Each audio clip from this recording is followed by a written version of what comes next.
Hello everyone, welcome back to the channel. In my previous brushes 101 video, we covered face brushes and how each brush can completely change the way your makeup looks and applies. Today, we are moving to eye brushes, one of the most confusing categories for beginners. I know when you're starting out, a lot of eye brushes can look almost identical. You might look at two brushes and think, aren't these basically the same thing?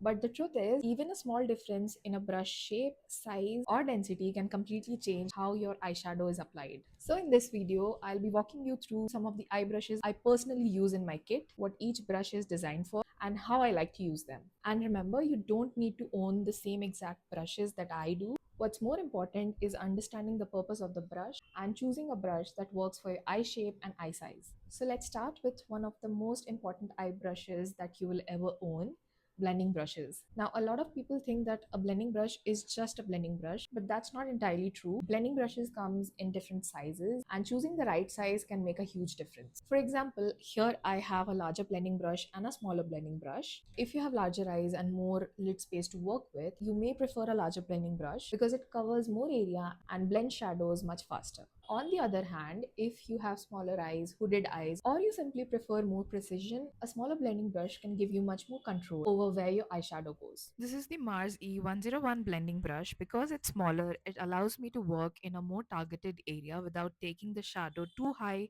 or too far out. I love using brushes like this to build depth in the crease and outer corner while keeping everything controlled. Speaking of smaller blending brushes, another brush I really enjoy using is the ProArt PE78. Traditionally, a brush this size is often used to blend the second shade after your transition shade, especially when you're adding depth to the crease or outer corner. However, if you have smaller eyes, don't be afraid to use a brush like this for your transition shade as well. The smaller brush head gives you more precision and helps prevent the shadows from going all over the eyelid.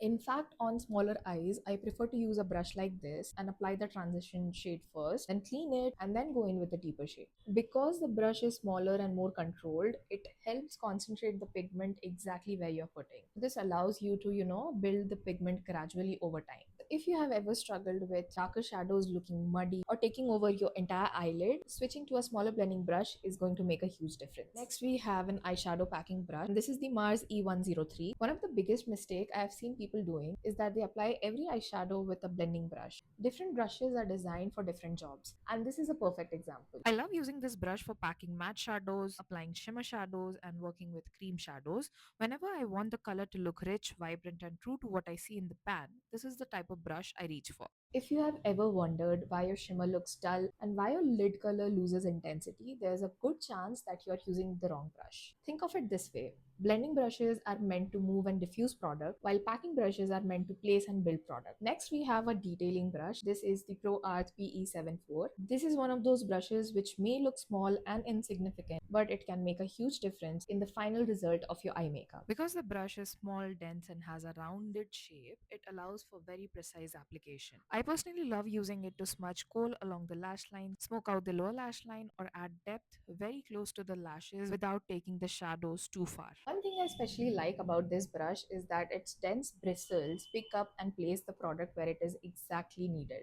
This gives me much more control and often results in less fallout compared to fluffier brushes. If you have ever struggled with your lower lash line looking messy or too blown out, a brush like this can definitely help because it keeps everything precise and much more controlled. The smaller the brush, the more precise your placement. That's why detail eye brushes are often the secret to professional looking eye makeup. Next, we have a pencil brush. One of my favorite ways to use a brush like this is for applying highlight to the inner corners of the eyes. Because the tip is so small, you can place the highlight exactly where you want it without it spreading into the surrounding area. I also love using it to highlight the brow bone, especially when I want a more targeted application rather than a diffused glow. Think of this as a detailing brush for highlighting and precision work. It's small, controlled, and designed for those finishing touches that can elevate any look. Last but definitely not least, we have an angled brow brush with a spoolie on the other end. This is the Mars BRE06. The angled brush side is perfect for filling in the brows because the thin, slanted shape helps create precise strokes and gives you much more control over the shape of your brows. This is one of the most versatile brushes in my kit because I don't just use it for brows. After cleaning the angled side, I often use the same brush for eyeliner because the brush is so thin and precise. It works beautifully with gel liners, cream products, or even dark eyeshadows to create a defined liner.